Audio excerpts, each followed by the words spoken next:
ఈ cinema story గురించి చెప్పాలంటే ఒక విలన్ ఉంటాడు, ఒక ఇండస్ట్రియలిస్ట్, ఒక క్యాపిటలిస్ట్ ఆలోచనలో ఉన్న ఒక వ్యక్తి.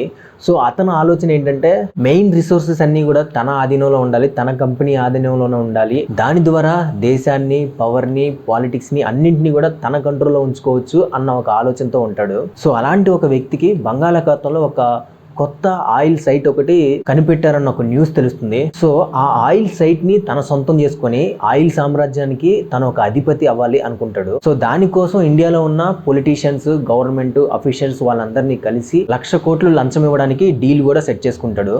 సో ఆ 1,00,000 కోట్ల మనీని అందరికీ పంచడానికి లంచం కింద ఒక వ్యక్తిని సెలెక్ట్ చేసుకుంటాడు, దీపక్ అని. ఇక్కడ వరకు అంతా బాగానే ఉంది. కానీ ఇంత పెద్ద అమౌంట్ని ట్రాన్సాక్షన్ చేసే ఒక ప్రాసెస్లోకి ఒక బిచ్చగాడు ఎంటర్ అవుతాడు.